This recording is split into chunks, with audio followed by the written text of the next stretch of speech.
State news 71 में आप सभी का स्वागत है। राधा कृष्ण परिवार राजपुर निजामपुर गलोड़ी के सौजन्य से गांव राजपुर के शिव मंदिर में 11 अक्टूबर से श्रीमद् भागवत कथा का आयोजन आरंभ कर दिया गया है। स्वामी श्री करुणादास जी के महाराज जी के पावन सानिध्य में साध्वी उषा जी द्वारा श्रीमद् भागवत कथा रूपी वर्षा की जा रही है। यह कथा 11 अक्टूबर से 17 अक्टूबर तक प्रतिदिन शिव मंदिर राजपुर में दोपहर 2 बजे से 5 बजे तक की जाती है। आइए देखते हैं। सो जाए, लेकिन उसकी तो एक ही जिद है, नहीं मुझको तो भगवान की तपस्या करके भगवान को पा करके भगवान से ही मैंने ये वरदान लेना है। मैंने किसी के कहने पर पिता की गोद में नहीं बैठना। मैंने पिता की गोद में तभी बैठना है जब मैं भगवान को प्राप्त कर लूं, क्योंकि छोटी माँ ने पिता भालू है तुझको खा जाएगा, इस प्रकार से जब बताने लगे नारद जी, तब तो क्रोध आ गया इस छोटे से बालक को, ध्रुव को। ध्रुव ने कहा कि आप कोई जाने माने ऋषि हैं, लेकिन मुझको लगता है कि ऋषि होकर के भी भगवत मिलन के लिए आपको मेरा आश्रय देना चाहिए, आपको मेरा को सहारा देना चाहिए, लेकिन आप मुझको वापस जाने के लिए क्यों प्रेरित करते हो? आप संत नहीं हो सकते, सच्चे संत नहीं हो सकते।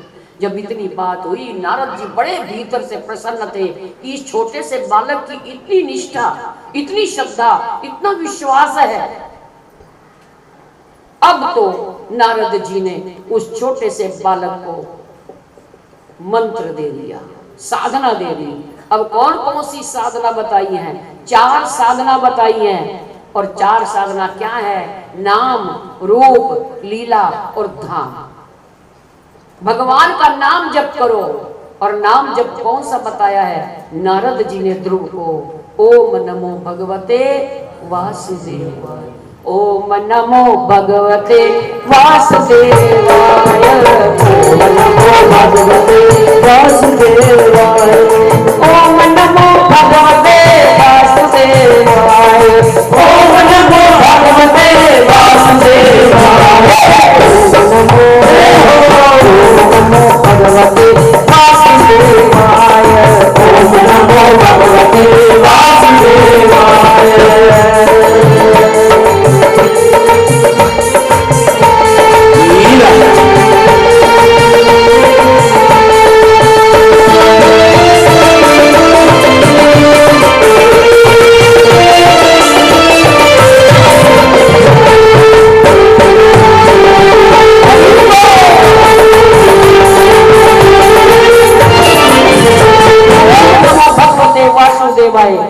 इस मंत्र का जाप बताया, नाम जप कीजिए, हर समय नाम जप करो। अब ये तो साधना के लिए गए हैं, साधना करने इसी जन्म में क्या, अभी मुझको भगवान की प्राप्ति करनी है। ये मन में लगन सच्ची लेकर के ये बालक गया और इसको पहले नाम की साधना दी है नारद जी ने। दूसरी साधना बताई रूप का चिंतन, भगवान के ठाकुर जी के चरणों से लेकर के मुकुट और मुकुट से लेकर के चरणों का, अंगों प्रत्यंगों का चिंतन करो। एक एक अंग प्रत्यंग का चिंतन करते रहो, चिंतन करना सिखाया है। फिर लीलाओं का चिंतन, अनेकों कथाएं सुनी हुई थी अपनी माता से भी, और अनेक लीलाएं नारद जी ने भी इनको बताई हैं कि बस इन लीलाओं का गान और पान करो। और चौथी साधना क्या बताई? धाम का, तीर्थ का वास, धाम का वास। और मधुवन का, वृंदावन की ओर जाओ और मधुवन के किनारे जाओ और धाम का वहां पर वास करो। धाम का वास किया है, नाम, रूप, लीला और धाम। ये 4 साधनाएं वो ध्रुव के लिए नहीं, वो तो कर गए, लेकिन ये 4 साधनाएं हम सबको भी यही करनी है। 4 साधनाएं हर समय निरंतर प्रभु का नाम जप करते रहो। हरे राम राम राम या राधा कृष्ण या राधा राधा। जो भी आप जप कर रहे हैं गुरु की कृपा से, जो गुरु जी ने दिया है, आप उस मंत्र का, नाम का जप करते रहिए। जो दीक्षा में मंत्र मिला उस मंत्र का भी जाप करते रहिए निरंतर। उस नाम जप का फल क्या मिलेगा? नाम का फल होगा, फिर आप रूप में प्रवेश कर जाओगे, फिर रूप का चिंतन अपने आप होने लग जाएगा। और जब आपका रूप में मन लगने लग जाएगा, ध्यान होने लग जाएगा, एकाग्रता होने लग जाएगी, फिर आप जो कल से छोटी छोटी लीलाएं भी सुनेंगे, उन लीलाओं में भी मन डूबने लग जाएगा। फिर उन लीलाओं का भी चिंतन करना है। फिर ये करना कहाँ है? कहा कि धाम पर करना है। लेकिन अब हम अपने घर बार छोड़ करके, इस रजपुरा को छोड़ करके हम कहाँ जाएंगे? वृंदावन महाराज, वास नहीं मिल सकता। फिर कोई बात नहीं, शरीर से आप लोग यही अपने घर में ही जहाँ बैठे हो वहीं बैठे रहो। बस मन में ये विचार कर लो, ये भावना कर लो, ये कल्पना कर लो कि मैं कहाँ हूँ? वृंदावन में हूँ। बस इतना ही तो करना विचार कि मैं वृंदावन में हूँ। जो जो आपने दर्शन किए हुए ब्रज में जाकर के वृंदावन में, उसी तीर्थों के जो भी आपने मंदिर के दर्शन किए, बरसाने के दर्शन किए, वृंदावन के दर्शन किए, गोवर्धन के दर्शन किए, वहीं पर कहीं बैठ जाओ, अपने मन में यही भावना करो कि मैं वृंदावन में बैठी हूँ, और चलते जाओ। ये लीलाओं का चिंतन, रूप का चिंतन, नाम जप, चारों साधनाएं हो जाएंगी। और अंत में यही ध्रुव ने किया है, यही साधना की है, और 6 महीने में भगवान को प्राप्त कर लिया है। आज ये ध्रुव, बालक ध्रुव, आंखें बंद करके, आंख खोलता ही नहीं है। भीतर भगवान, ऐसा लग रहा है कि मेरे भगवान मेरे भीतर प्रकट है, और भीतर वाले भगवान अब बाहर भी प्रकट हो रहे हैं, क्योंकि अब उनके नेत्र खोलने चाह रहे हैं मेरे प्रभु नारायण। और चतुर्भुज रूप में जो भीतर के दर्शन कर रहे थे ध्रुव, और देखा कि आंखें बंद है ध्रुव की, तो भगवान ने क्या लीला की? देखते ही देखते जो भीतर झांकी प्रकट थी चतुर्भुज रूप की, वही चतुर्भुज रूप जो था उस बालक ध्रुव के बाहर प्रकट हो गया। ध्रुव ने आंखें खोली और वो चतुर्भुज रूप मेरे प्रभु हरि अवतार, जो हरि के रूप में आए हैं, बोलो हरि अवतार की। अपमान नहीं करना चाहिए। मैं बताती हूँ आपको भगत की बात क्या, साधारण से साधारण जीव को भी कभी किसी का अपमान नहीं करना चाहिए। कभी भी कटु वाणी से, इस जीवा से किसी को दुख नहीं देना चाहिए। ना जाने वो कौन सा रूप है, आने वाला क्या समय है। अब देखो संत तुलसीदास जी बचपन में ही उन्होंने हनुमान चालीसा लिख लिया था। अभी वो संत वंत कुछ नहीं थे, क्योंकि होने वाले तो थे ना, इसलिए वो होने वाले जो संत हैं आज के साधक हैं, और होने वाले वो संत भगत है। तो भगवान तो तभी से ही हो जाते हैं, उनके संतों भक्तों के साथ होते हैं। जिन्होंने भक्ति का प्रचार करना होता है, भगवान उनके साथ होते हैं। इसलिए कभी भी कोई उनका कभी अपमान नहीं करना चाहिए, कटुवाणी से कभी बोलना भी नहीं चाहिए। और वही हुआ है, भगवान ने कहा बेटा तुम चिंता नहीं करना, उत्तम जो तुम्हारी छोटी माँ उत्तम है, इसका भी बुरा हाल होगा, जल करके मर जाएगा यक्षों के द्वारा। और यही हुआ है, यक्षों के द्वारा जल करके उत्तम मर गया। और ये जो छोटी माँ थी सौतेली, और इस माँ को ये अपने पुत्र को देखने के लिए, ढूंढने के लिए जंगल में जाती है, तो माँ भी जल करके मर जाती है। और इधर ये ध्रुव जब 6 महीने के बाद भगवान ने दर्शन दिए, भगवान ने इसको आशीर्वाद दिया भी जाओ अब तुम राजपिता की गद्दी तुमको मिलेगी। ये आना तो नहीं चाहते थे और खड़े हैं, लेकिन बार बार भगवान कहते हैं तुम मांग ले। और ध्रुव क्या मांग रहा है? हम होते तो हम मांगते, महाराज कोठी दे दो हमको, कार दे दो हमको, ये दे दो हमको, वो दे दो। लेकिन भक्त ध्रुव ने क्या मांगा है भगवान से? मैं तुझे देखूं, मैं तुझे जानूं, मैं तुझे देखूं, मैं तुझे जानूं, मैं तुझे जानूं, मैं तुझे मानूं, मैं तुझे देखूं, मैं तुझे जानूं, मैं तुझे देखूं,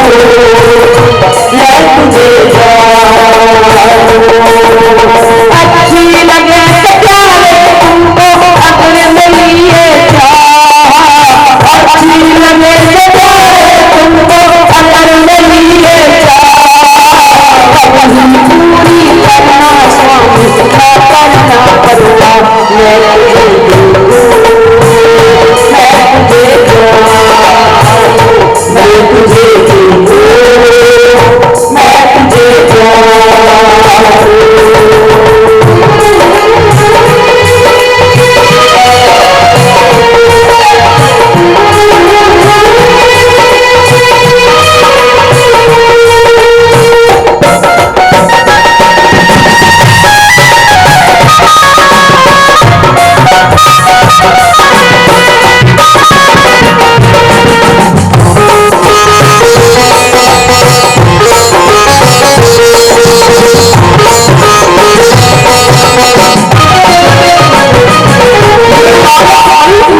भगवान से मांग रहा है कि भगवान हे प्रभु, जब देना चाहते हो तो बस जो बात आपको अच्छी लगे वो दे दो। अब अच्छी बात तो मेरे प्रभु तो अपना सब कुछ लुटा ही रहे हैं, लेकिन भगत क्या कह रहा है, मुझको क्या चाहिए? संसार नहीं चाहिए, मेरी आंखें हर समय आपको देखती रहे। बैठ मेरे पास तुझे देखती रहूं, बैठ मेरे पास तुझे देखती रहूं, ना कुछ कहूं ना मैं कुछ कहूं, ना तू कहे ना मैं कुछ कहूं, मेरे पास तुझे देखती रहूं, बैठ मेरे पास तुझे देखती रहूं। कितनी सुंदर वस्तु मांगी है प्रभु से। क्या मांग लिया? सर्वस्व मांग लिया। बस प्रभु आप चाहिए। जेते साधन वेद बखानी, सब कर फल हरि भक्ति भवानी। ये मांगना चाहिए।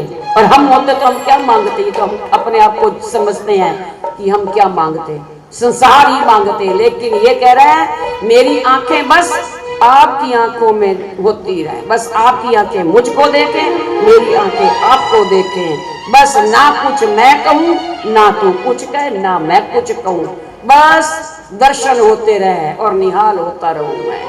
इतनी बड़ी वस्तु, मतलब भगवान से भगवान को मांग लिया और भगवान बड़े प्रसन्न हुए। अंत में भगवान ने आशीर्वाद दिया और जाओ, पहले तुमने 36,000 वर्ष तक तुम राज्य करोगे। और यही हुआ जब नारद जी ने बताया उत्तान पद को कि तुम्हारे पुत्र ध्रुव ने भगवान नारायण की प्राप्ति कर ली है, और बड़े प्रसन्न हुए, बहुत खुश हुए। अब तो उत्तान पद पछताने लगे कि हाय, मैंने इस भक्त का इतना बड़ा अपमान किया है। उसी समय हाथी पर बिठा करके नगर के चारों तरफ बालक ध्रुव की परिक्रमा कराई, फूलों की वर्षा हुई है, देवताओं ने आसमान से वर्षा की है, और इस प्रकार से आदर पूर्वक इस बालक को लेकर के आए। लेकिन भक्त ध्रुव रो रहे हैं। अब रो क्यों रहे हैं? अब पछता रहे हैं। मैं वहां पर भजन तपस्या कर रहा था, कितनी अच्छी बात थी। भगवान ने मेरे को आशीर्वाद दे दिया 36,000 वर्ष तक तुम राज्य करोगे, और मैं राज्य सुख नहीं है, ये आनंद जो आ रहा है वो राज सुख में नहीं है, पछता रहा है। लेकिन प्रभु की आज्ञा है, और ऐसा ही हुआ।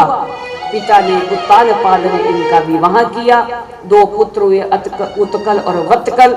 वत्कल को गद्दी पर बिठा करके 36,000 वर्ष तक राज्य किया धर्म पूर्वक ध्रुव ने। और उसके बाद फिर जंगल में चला गया। फिर कोई भक्त पूछते हैं कि जब भगवान की प्राप्ति हो गई तो फिर महाराज ध्रुव जब राजा बन गए, अब ध्रुव, तो इस ध्रुव को अब जंगल में जाने की क्या आवश्यकता थी?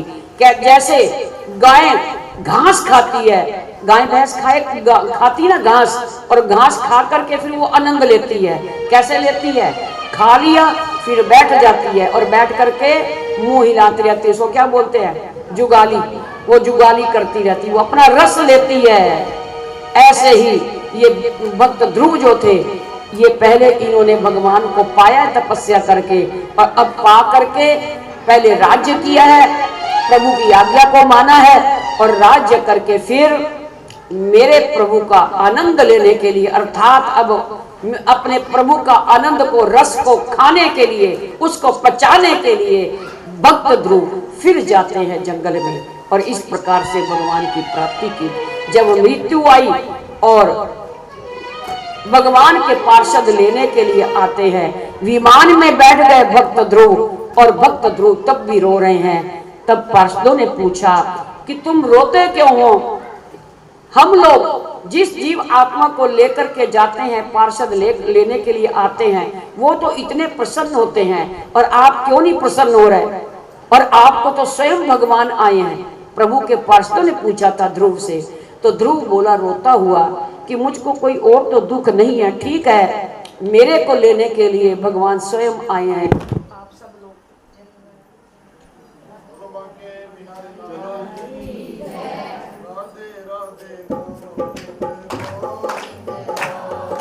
देखना, उस विमान में तुम्हारी माँ बैठी है, क्योंकि उसने तुमको अच्छे संस्कार दिए हैं, अच्छी भक्ति के संस्कार दिए हैं। उसको देखो, और इधर विमान में माँ भी है। पार्षद पूछ रहे हैं, माँ भी रो रही है। तो पार्षदों ने माँ से पूछा, माता तुम रोती क्यों हो? तुमको भगवान के पार्षद लेकर के जा रहे हैं, सदा के लिए भगवान के घर जा रही हो, तो रोती क्यों हो? उस समय वो माँ भी कहती है, सुनीति कहती है कि मेरा बेटा जिसकी कृपा से आज मुझको पार्षद आप लोग लेने के लिए आए हो, मैं भगवान के घर जा रही हूँ, मेरा बेटा ना जाने कब। खिड़की से झांक करके देखा और इधर से नीचे की ओर से पीछे से ध्रुव ने देखा। परस्पर दोनों माँ बेटे का मिलन हुआ, नेत्र से नेत्र मिले और पहुंच गए कहाँ? तो ध्रुव लोक में। आज भी वो ध्रुव के लिए ध्रुव लोक है। और ये ध्रुव तारा जो जानते हैं सब लोग, तो आज परम पद की प्राप्ति इस ध्रुव को हुई है। छोटा सा बालक है, 5 वर्ष की आयु है और 5 वर्ष की आयु में भगवान की प्राप्ति कर ली है। और हम लोग क्या कहते हैं, छोटे से बालक के लिए भजन के लिए कोई बात कहें तो कहते हैं ना, कोई अभी तो छोटा है, अभी तो बच्चा है, अभी तो इसको कुछ नहीं पता। अरे भाई सब कुछ पता है अगर हम सिखाएं तो। जिस रास्ते पर हम चलाने के लिए बच्चे को चलाएंगे, जैसी प्रेरणा देंगे, प्रेरित करेंगे, हमारे बच्चे वैसे ही चलेंगे। बच्चे को तो यही सिखाया, ये तेरा है, ये मेरा है, ये तेरा है, ये मेरा है, ये उसका है, वो उसका है, वो मेरा नहीं है, वो तेरा नहीं है। हमने यही सिखा रखा है। इन कथाओं से हमको सीखना है कैसे हमने, जैसे सुनीति ने अपने इस छोटे से बालक को कैसे इस अच्छी राह पर चला दिया, अपना भी कल्याण हो गया, रानी का, सुनीति का भी कल्याण हुआ, और फिर बाद में तो उत्तानपाद ने भी अपना कल्याण कर लिया, उद्धार हुआ। भजन खाली नहीं जा सकता, ऐसी महिमा नाम जप भजन की भक्ति की है। इसलिए भक्ति की शुरुआत जीवन में हो जानी चाहिए। उत्तानपाद के बालक ध्रुव, और ध्रुव के लिए मेरे प्रभु ने हरि अवतार लिया है, और एक अवतार मेरे प्रभु ने आगे प्रियावर्त के खानदान में महाराज ऋषभदेव का अवतार हुआ है। ऋषभदेव इन्हीं से ही जैन धर्म तीर्थंकर चलता है। जो भरत महाराज के नाम से जाने गए। महाराज भरत गंडकी नदी के किनारे तपस्या करते हैं और एक हिरण के चक्कर में पड़ गए। कैसे? अपने राजपाट को त्याग करके महाराज भरत राजा थे, राज ऋषि भरत कहलाए, और ये राज ऋषि भरत गंडकी नदी के किनारे पुलय आश्रम पर हरिहर क्षेत्र में सब कुछ छोड़ करके और पहुंच जाते हैं भजन तपस्या करने के लिए। एक दिन गंडकी नदी के किनारे बैठे थे, सूर्य भगवान को आराधना कर रहे थे। देखा एक शेर ने ऐसा दहाड़ा, और एक हिरणी जो गर्भवती थी, प्रसव होने वाला था, प्यास लगी थी, अपनी प्यास बुझाने के लिए नदी के किनारे गई पानी पीने के लिए। और जो ही पानी पीने लगी तो शेर ने दहाड़ा इस हिरणी को देख करके, और हिरणी ये डर गई और अपनी रक्षा करने के लिए नदी के उस पार जाने लगी। जैसे कैसे जोर लगाया और नदी के जब उस पार तो हो गई, लेकिन वो जो हिरणी थी उसने बच्चे को जन्म दे दिया। हिरणी का बच्चा जो था वो पानी में बहने लगा, और हिरणी उस पार जा करके उसका प्राणांत हो गया।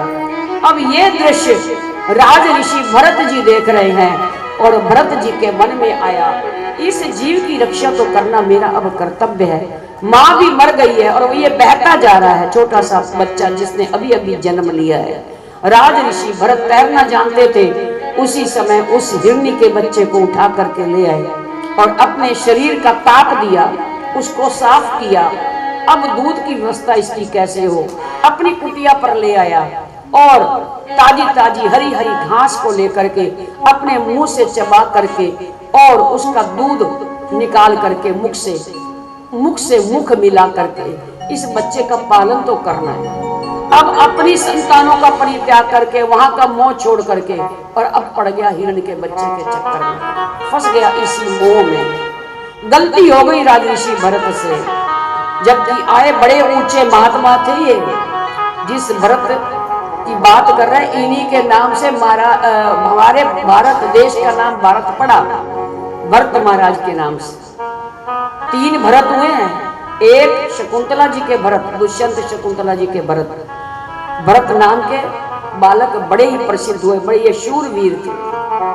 एक भरत राजा राम जी के भरत भाई हुए जो, और एक भरत ये राज ऋषि भरत, इनके नाम से भारत। इससे पहले भारत का नाम अजनाम खंड था। तो यही भरत महाराज से ये गलती हो गई। ये गलती रोज हमसे हो रही है, हम नित्य मोह में फंसे जा रहे हैं। अब नहीं करेंगे भजन, अब नहीं, अब नहीं, अब नहीं। अब अपने बच्चों से मोह था, प्यार था, अब आगे पोतों से हो गया। अब पोतों से प्यार मोह हट गया, क्योंकि अब बुजुर्ग हो गए, पोते भी बड़े हो गए। अब पोते भी दादी दादी नहीं करते, अब उनको अपने पड़पोतों की बात पे आगे मोह होने लग गया। जीव सारे जीवन जिंदगी जब तक जीता है, अगर आयु होती है तो प्रायः मोह के धागे में फंसा रहता है। और यही राज ऋषि भरत ने किया। गलती हो गई, घर बार छोड़ करके आया है, तपस्या भजन कर रहा है, इस हिरण के बच्चे के चक्कर में पड़ गया, कुटिया पर ले आया। अब इसकी सेवा पूजा में अब तो इसी में समय लग गया। अब ये हिरण का बच्चा भी, ये हिरण भी अब तो धीरे धीरे बड़ा होने लग गया, अब तो बड़ा खुश है, और इस राज ऋषि भरत को अपना माता पिता मानने लग गया। राज ऋषि भरत जब भजन करने के लिए बैठते, ध्यान पर बैठते, ये बच्चा हिरण का आ जाता, कभी गोद में उछल करके बैठ जाता, कभी मुख से चाट चाट करके इससे प्यार करता, कभी कमर में जाकर के खुजली करने लग जाता। राज ऋषि भरत को बहुत अच्छा लगता, मेरे से ये कितना प्यार कर रहा है, कितना प्रेम कर रहा है। प्रेम हो गया। अंत में तो राज ऋषि भरत के मन में आया, ये थोड़ा पल जाए, थोड़ा बड़ा हो जाए, उसके बाद करूंगा भजन ध्यान। अब तो इसका ध्यान ज्यादा लगने लगा, ध्यान चिंतन भजन कम हो गया, बिल्कुल कम हो गया। सारा ध्यान इसी बच्चे के ऊपर कि कोई शेर चीता ना खा जाए, क्योंकि तप के बल से कुटिया के अंदर तो कोई आता नहीं था, कोई भी जानवर। ऋषियों के तप होते हैं, उस तप का बल होता है, इस कारण से ऋषि लोग जंगलों में ऐसी तपस्या कर लेते हैं। तो उनको भी शेर चीता खा सकता है, नहीं खाता। देखा होगा पुराने समय में जितने भी ऋषिवर थे वो सब जंगलों में होते थे और जंगलों में तपस्या करते थे। तो राज ऋषि तपस्या का फल था, अंदर तो भीतर तो कुटिया में कोई नहीं आता था, और इसकी चिंता करते थे भरत जी कि ये कोई किसी जानवर का शिकार न बन जाए। अब इसकी यही है, हम लोग यही गलती कर देते हैं, फंस गया ध्यान चिंतन में, मन हट गया। थोड़ा बड़ा हो जाए फिर करूंगा, थोड़ा बड़ा हो जाए, अब ये हो जाए फिर हो जाएगा, फिर अब ये हो जाए फिर हो जाएगा, बस इसी में ही सारा जीवन व्यतीत होता है।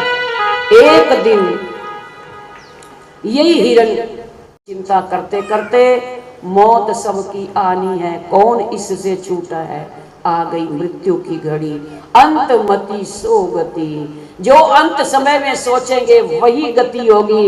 इसलिए कहते हैं अंतिम समय की तैयारी करो, और वो तैयारी पेपर की आज से ही करनी चाहिए।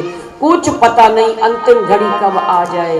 ये जिंदगी धोखा दे जाएगी, तू कर ले भजन हरि का। ये जिंदगी धोखा दे जाएगी, तू कर ले भजन हरि